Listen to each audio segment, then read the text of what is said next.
কুরবানি পশুর ভুঁড়ি খাওয়া যাবে কি না। দেখেন বিরাদর ইসলাম, কয়েকটি দলিল একজন মাওলানা সাহেব দিয়েছেন, ফেসবুকের মধ্যে দেখলাম। তো আপনার যে বাট আছে না, ভুঁড়ির উপরে দেখবেন হালকা মাংস লেগে থাকে, লম্বা একদম চাদরের মতন বিছানো থাকে। এই চাদরের আরবি নিয়ে ও ভুটিকে হালাল করেছে। কথা বুঝতে পারছেন? মানে যে ভুটির উপরে মাংস লাগা থাকে চ্যাপটা করে, ওই মাংসটা খাওয়া যায়। তো ওই মাংসর হাদিস পেশ করে কেউ অনুবাদে লিখে দিল ভুটি খাওয়া যায়। তার নষ্ট হবে কি হবে না বাবা? জোরে বলেন। মশলাটা চেঞ্জিং করা হলো কি হলো না? আর যেই রকম করবে তাকে আল্লাহকে জবাব দিতে হবে। এই জন্য মনে রাখবেন, যেইগুলো জিনিসের সম্পর্ক অপবিত্রতার সঙ্গে, যেমন মূত্রথলি খাওয়া না যায়। কেন? পেশাব থাকার কারণে। না কি বলেন?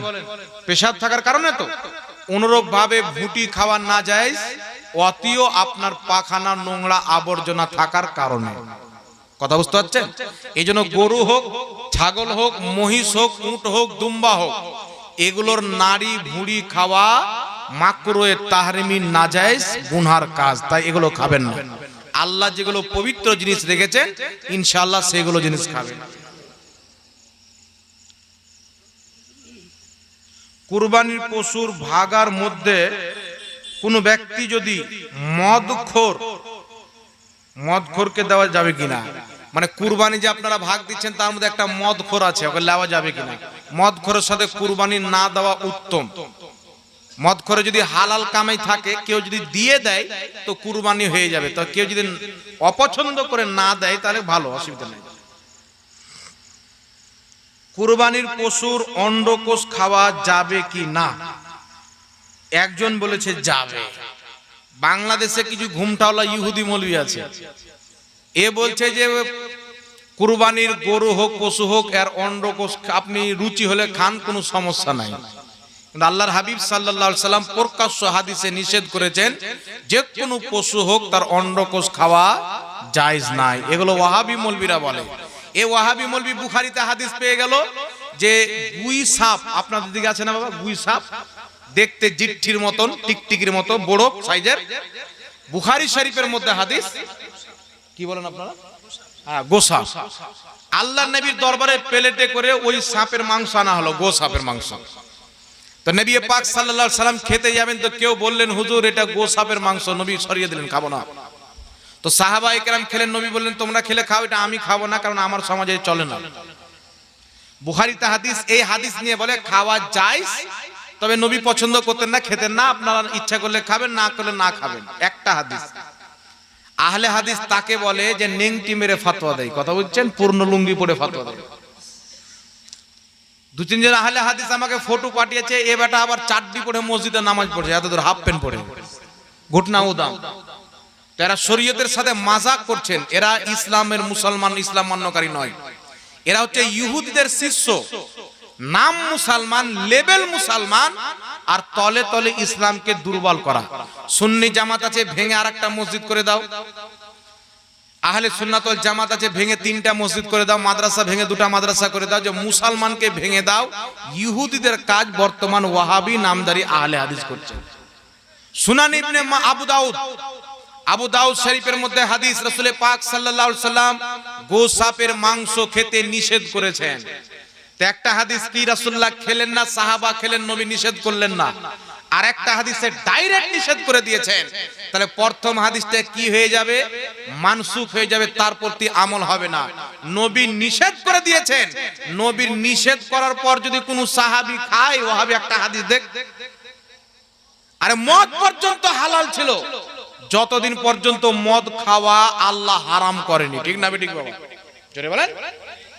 লা তাকরাবুস সালাত ওয়া আনতুম সুকরা, তোমরা নাশার অবস্থায় নামাজের কাছে এসিও না। যখন দারু পান করে থাকবে, পান করা তখন জায়েজ ছিল, কিন্তু নামাজের টাইমে পান করাকে আল্লাহ নিষেধ করেছিলেন। পরবর্তী আল্লাহ হারাম করে দিলেন। তো যখন আল্লাহ হারাম করে দিলেন, তার দারু কি কেউ হালাল করতে পারবে? তো এক জামানাতে সাহাবা খেয়েছেন, নবী নিষেধ করেনি, কিন্তু নবী অপছন্দ করেছেন, পরে নবী নিষেধই করে দিয়েছেন। এই জন্য গুই সাপের মাংস খাওয়া নাজায়েজ আছে, এতে কোনো সন্দেহ নাই। কথা আমার বুঝতে পারছেন বাবা? আল্লাহ পাক বুঝার তৌফিক দান করুন। তারপরে অন্ডকোষ যেটা বলা হলো, বাংলাদেশের কিছু ঘুমটাওয়ালা মৌলবি বেরিয়েছে, এ বলছে অন্ডকোষ খাওয়া যায়, এটা খাওয়া নাজায়েজ এবং কবিরা গুনাহ, খবরদার খাবেন না। স্ত্রীলিঙ্গ পুরুষলিঙ্গ দুটোই না যায়। তারপর লেখা আছে কুরবানির পশু জবাইকারীকে জবাইয়ের মূল বিনিময়ে মাংস দেওয়া যাবে কি যাবে না? জি না, জবাইয়ের মূল্য হিসাবে আপনি মাংস দিতে পাবেন না, খুশি হিসাবে দেন, অসুবিধা নাই, তোফা হিসাবে। কুরবানির পশুর ভাগের মধ্যে কোনো ওয়াহাবি দেওয়া যাবে কিনা এটা তো বলে দিয়েছি। যদি একজন কোনো বেধর্মী লোক, বদ আকীদা লোক, যাদের আকীদা খারাপ, ওয়াহাবি, দেওবন্দি, তাবলিগি জামাত, শিয়া, একজন থাকে, 6টা যদি সুন্নি থাকে, কওরির কুরবানি হবে না। কারণটা কি এটাও আমি বলে দিয়েছি। তাদের আকীদা আল্লাহ মিথ্যা বলতে পারে, তাদের আকীদা নবীর পরে নতুন নবী জন্ম নিতে পারে, তাদের আকীদা নবীর শরণ আসলে নামাজ হবে না, গাধার শরণ আসলে নামাজ হবে। তাহলে এইগুলো লোকের, এদের নামাজও নামাজ নয়, এদের মসজিদ নয়, এদের কুরবানি নয়, তাই এদের সাথে কুরবানি দেওয়া যাবে না। কোন ধনগ্রস্ত ব্যক্তি যদি কুরবানি দেওয়ার পদ্ধতি, ঋণগ্রস্ত ব্যক্তি, আচ্ছা ঋণগ্রস্ত, ঠিক এটা ধ্বজে লিখেছে প্রথমে, হ্যাঁ দেখেন, যাক প্রথম ধ্বজ লিখে র করেছে। কোন ব্যক্তির প্রতি ঋণ আছে, ধরেন আপনার কাছে 1 লক্ষ টাকা আছে বা তার সমতুল্য সামান আছে, 1 লক্ষ টাকার ঋণে আপনি ডুবে আছেন। আপনার কর্তব্য ঋণটা আদায় করে দেন। ঋণ আদায় করার পর যদি আপনি মালিকের নেশাব না থাকেন, তাহলে আপনার প্রতি কুরবানি ওয়াজিব নয়। আর আপনার কাছে আছে 5 লাখ, ঋণ আছে 1 লাখ, তাহলে 4 লাখ বাঁচবে কিনা বাবা? তাহলে আপনাকে কুরবানি দিতে হবে। কথা বুঝতে পারছেন? শর্টকাট মশলা, আল্লাহ পাক বুঝার তৌফিক দান করুন। আরো আছে নাকি? আচ্ছা এইদিকে, কোন ব্যক্তি যদি মালিকের নেশাব হওয়ার সত্ত্বেও যদি কুরবানি না দেয়, তাহলে সেই ব্যক্তি গুনাহগার হবে। কোন ব্যক্তি যদি মালিকের নেশাব হয়, সেই ব্যক্তি কুরবানি না দিয়ে তার মৃত্যু পরিবারের নামে দেয়, তাহলে হবে কিনা? দেখেন বাবা, আমি মালিকের নেশাব, আমার বাবা মালিকের নেশাব, বা আমি ধরেন যে আমি মালিকের নেশাব, আমার বাবা মারা গেছে, আমি আমার বাবার নামে কুরবানি দিচ্ছি, আমার নামে দিই না, তাহলে আমি কিন্তু পাপী হব। আমি মালিকের নেশাব, আমার নামে কুরবানি দেওয়া ওয়াজিব, আমার নামে মানে আমার পক্ষ থেকে, আর নামে তো আল্লাহর হবে, তো আমার পক্ষ থেকে কুরবানি দেওয়া আমার প্রতি ওয়াজিব। আমার ভাগের একটা কুরবানি রেখে, আমার প্রতি যে ওয়াজিব আছে একটা কুরবানি রেখে দিলাম আমার পক্ষ থেকে, তারপর যদি আমি মৃত্যু বাবার নামে দিই তো জায়েজ আছে। আর মৃত্যু বাবার পক্ষ থেকে, মায়ের পক্ষ থেকে, দাদির পক্ষ থেকে, নানির পক্ষ থেকে, নিজের পীরের নামে, নবীর নামে, সবার নামে কুরবানি দেওয়া যাবে। তবে যদি আপনার বাবা নসিহত করে যায় কুরবানি দেওয়ার, তাহলে সেই কুরবানির মাংস আপনি খেতে পাবেন না। আর যদি নসিহত করেন, আপনি সওয়াব পৌঁছানোর জন্য কুরবানি দিচ্ছেন যে আমার বাবার পক্ষ থেকে কুরবানি দিব, তো কবরে আমার বাপ তোহফা স্বরূপ কুরবানি দেওয়ার নেকিটা পাবে, তাহলে তার মাংস আপনার পুরো ফ্যামিলি খেতে পারে, কোনো অসুবিধা নাই। কথা আমার বুঝতে পেরেছেন কি পারেননি বাবা? তো মৃত্যু ব্যক্তির পক্ষ থেকে কুরবানি দেওয়া জায়েজ, এতে কোনো মতভেদ নাই। যদি কেউ বলে মৃত্যু ব্যক্তির পক্ষ থেকে কুরবানি দেওয়া যাবে না, ওই লোকটার পকেটের ফতোয়া, এটা শরীয়তের ফতোয়া নাই। এরকম পৃথিবীতে কোনো হাদিস নাই। আর হযরতে আলী থেকে সহি হাদিস, তিনি রাসূলুল্লাহ সাল্লাল্লাহু আলাইহি সাল্লামের ইন্তিকালের পর তিনার নামে কুরবানি দিয়েছেন, আরো সাহাবী থেকে বর্ণিত আছে। তো কোন ব্যক্তি যদি মালিকের নেশাব হয়, নিজের নামে কুরবানি দিয়ে বাবার নামে দেখ, মৃত্যু মায়ের নামে দেখ, হবে। আর নিজের নামে দিল না, মৃত্যু বাবার নামে দিয়ে দিল, তাহলে সেই ব্যক্তি পাপী হবে, নিজের নামে না দেওয়াটার গুনাহ হবে। কোন মহিলার যদি অনেক সোনা থাকে, তাহলে তাকে কুরবানি দিতে হবে কি হবে না? এতটুকু সোনা আছে, সে মালিকের নেশাব হয়ে যায়, আমি বললাম একটু আগে, তাহলে সেই মহিলার প্রতি কুরবানি ওয়াজিব। যদি না দেয়, তাহলে সেই মহিলা পাপী হবে, গুনাহগার হবে। একবার দুরূদ শরীফ পাঠ করুন, আল্লাহুম্মা সাল্লি আলা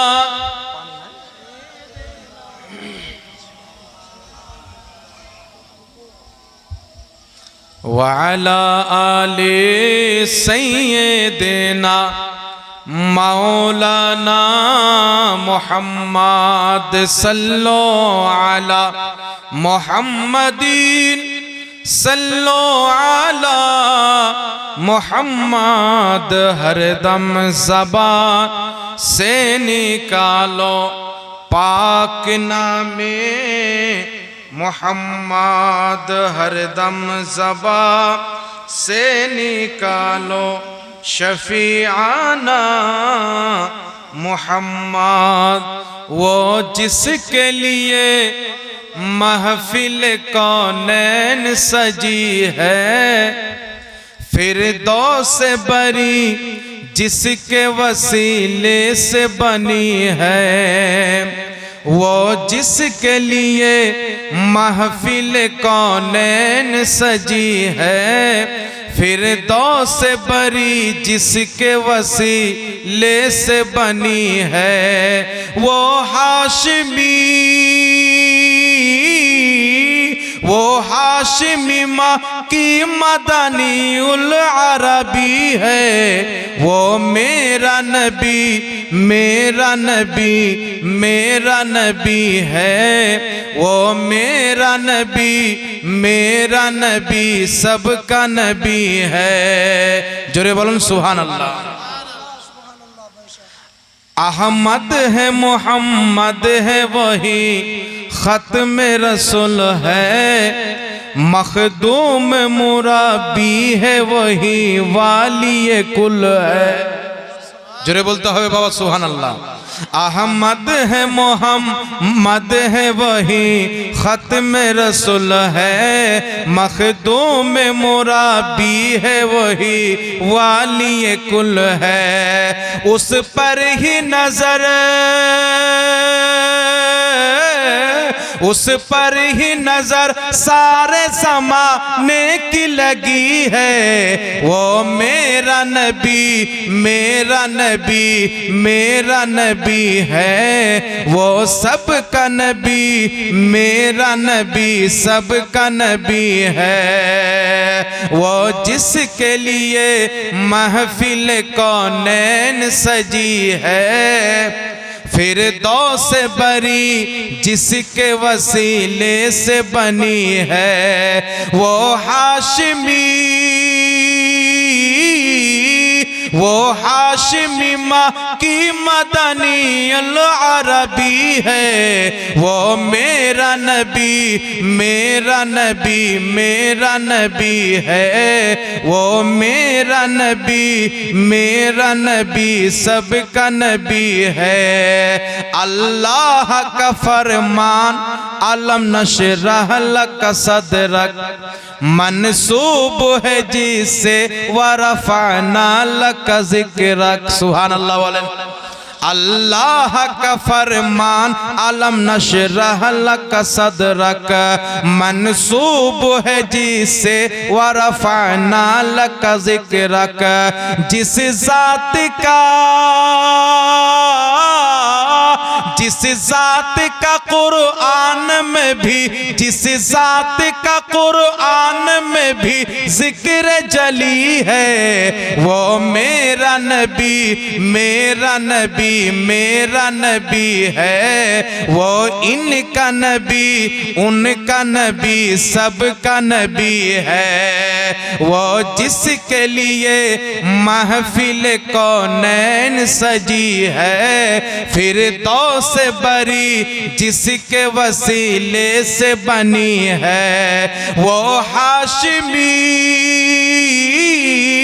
वो हाशिमी माँ की मदनी उल अरबी है। वो मेरा नबी, मेरा नबी, मेरा नबी है। वो ज़ात के जो मज़हर लौला कलमा है। वो साहिब रफ रफ शब में राज हुआ है। जोरे बोलते हुए सुभान अल्लाह। वो ज़ात के जो मज़हर लौला कलमा है। वो साहिब रफ रफ शब में राज हुआ है। असरा में भी, अशरा में भी इमामत जिसे नबियों की मिली है, वो मेरा नबी मेरा नबी मेरा नबी है, वो मेरा नबी मेरा नबी सबका नबी है, वो जिसके लिए महफिल कौनैन सजी है, वो जिसके लिए महफिल कौनैन सजी है, फिर तो से बरी जिसके वसीले से बनी है, वो हाशिमी माँ की मदनी उल अरबी है, वो मेरा नबी मेरा नबी मेरा नबी है, वो मेरा नबी मेरा नबी सबका नबी है। यासीन मुज़म्मिल मुदासिर तू ही ता, একটু জোরে হবে না বাবা? সুবহানাল্লাহ। ইয়াস আল্লাহু আকবার। ইয়া রাসূলুল্লাহ জিন্দাবাদ জিন্দাবাদ। यासीन मुज़म्मिल व मुदासिर तू ही ताहा, क्या क्या नए अलकाब से मौला ने पुकारा। यासीन मुज़म्मिल मुदासिर तू ही ताहा, क्या क्या नए अलकाब से मौला ने पुकारा। क्या शान है क्या शान है क्या शान है उसकी जो उम्मी लक़बी है, वो मेरा नबी मेरा नबी मेरा नबी है, वो मेरा नबी मेरा नबी सबका नबी है, वो जिसके लिए महफिल कौनैन सजी है, फिर तो से बरी जिसके वसीले से बनी है, वो हाशिमी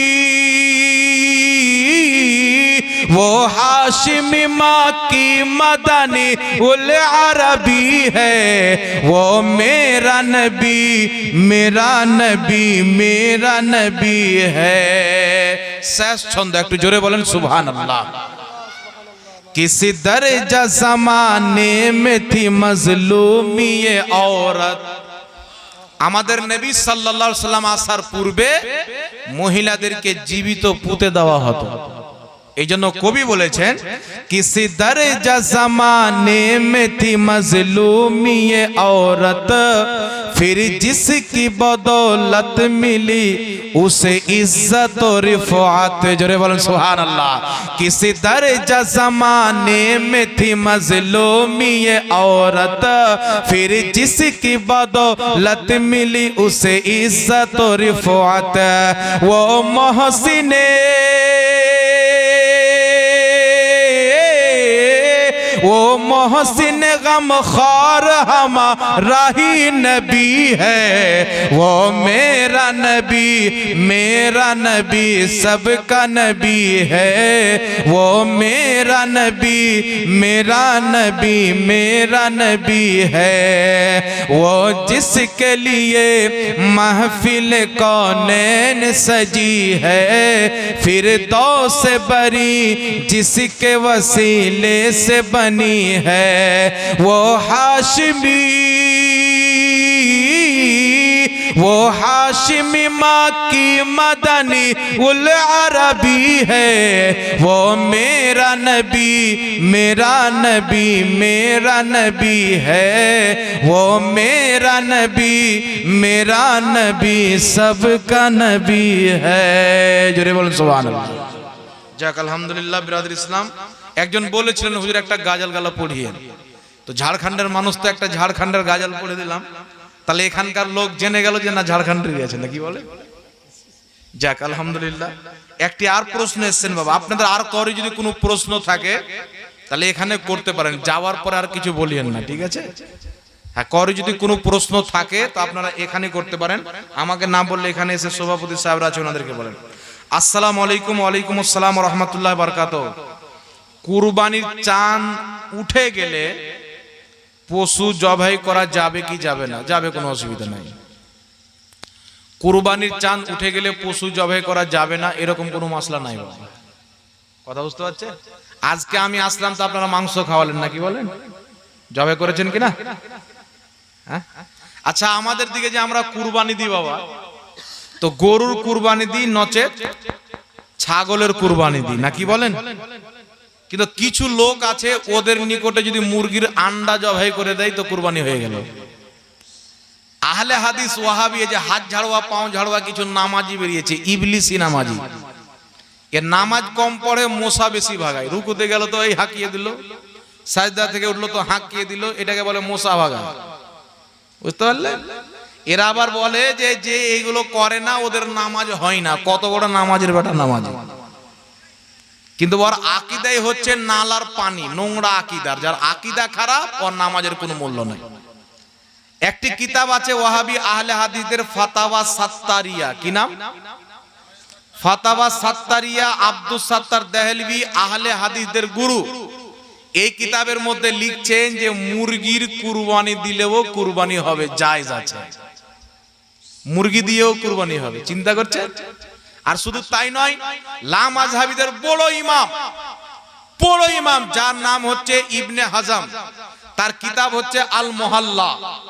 সেই কিতাবের মধ্যে ওয়াহাবিদের ইমাম ইবনে হাজাম লিখছেন যে যত পশু পাখির মাংস খাওয়া হালাল, তার কুরবানি দেওয়া হালাল। বুঝতে পারছেন? পোল্ট্রি মুরগি নিয়ে এসে কুরবানি দেন, কুরবানি হয়ে গেল। তাহলে এত সহজে যদি কুরবানি হয় বাবা, তাহলে ভিখারি কেউ থাকবে? জি, তো কত বড় চিটিংবাজি ফাতোয়া নিজের কিতাবে লিখেছে, বলছে আমরা আহলে হাদিস। তো তোমার কোন বাপের হাদিসে আছে মুরগির কুরবানি যাই দেখাও? তো আহলে হাদিস না, এরা হচ্ছে মনের মতলবি হাদিস। যেটা ইচ্ছা করলো হাদিস বানিয়ে নিল, যেটা ইচ্ছা করলো কেটে নিল। বাংলাদেশ থেকে দুটো বিখ্যাত জাল কিতাব লেখা হয়েছে। একটা লিখেছে কাজ্জাব বিন ইহুদি, একটা লিখেছে মুজাফফর বিন মহসিন, আবার বড় শয়তান। একটি কিতাবের নাম হলো পরিচালিত সালাত বা নাম রাসূলুল্লাহর সালাত, আরেকটি কিতাবের নাম হলো জাল হাদিসের কবলে রাসূলুল্লাহর সালাত। এই দুটি কিতাবে এত জালিয়াতি করেছে, টাটকা জাল হাদিসকে লিখেছে সহিহ হাদিস, এর চাইতে আর সহিহ হাদিস হয় না, অথচ হাদিসটি জাল। মুসান্নাফে ইবনে আবি শাইবা, মুসান্নাফে আব্দুর রাজ্জাক, এইগুলো বিখ্যাত হাদিসের কিতাবের মধ্যে রয়েছে। মায়েশা সিদ্দিকা রাদিয়াল্লাহু তাআলা আনহা বলছেন, আল্লাহর নবী বলেছেন তোমরা বেতরের নামাজ পড়ো যেমন মাগরিবের নামাজ পড়ছো, মাগরিবের নামাজের মতো করে বেতরের নামাজ পড়ো। রাসূল পাক এটা বলেছেন। মায়েশা বলছেন আল্লাহর নবী 2 রাকাতে লা ইউসাল্লামু, 2 রাকাতে সালাম ফিরাতেন না। আর এই যে লা ইউসাল্লামু 2 রাকাতে সালাম ফিরাতেন না, এই হাদিসটা লিখে অনুবাদ করেছে কি যে 2 রাকাতে নবী বসতেন না। নাউজুবিল্লাহ বলবেন না? হাদিস লিখেছে কি নবী পাকের হাদিস, 2 রাকাতে নবী সালাম ফিরাতেন না, 2 রাকাতে নবী সালাম ফিরাতেন না, অর্থাৎ বৈঠক করতেন 2 রাকাতে, কিন্তু 2 রাকাতে সালাম ফিরাতেন না, 3 রাকাতে বসে সালাম ফিরাতেন। কিন্তু এই যে বাংলাদেশের 2 শয়তান কিতাবের মধ্যে কি লিখছেন যে 2 রাকাতে নবী বসতেন না, টাটকা চিটারি। এইজন্য আপনাকে বলতে চাই, এরা যে বলে আমাদের কিতাবগুলি পড়েন, এইজন্য আপনাকে বলতে চাই বাবা, ওয়াহাবি মতবাদের কোন মৌলবীর লেখা কিতাব পড়া উম্মাতে মুসলিমার জন্য হারাম রয়েছে। কারণ এদের না আল্লাহর ভয় আছে, না রাসূলুল্লাহর ভয় আছে। যদি আল্লাহর ভয় থাকতো আরবের মাটিতে মদের ভাট্টি খুলে ডোনাল্ড ট্রাম্পকে কোটি কোটি টাকার প্লেন গিফট করতো না। গাজাবাসী মুসলমান যারা না খেয়ে মরছে তাদেরকে টাকাটা দান করতো যদি ঈমান থাকতো।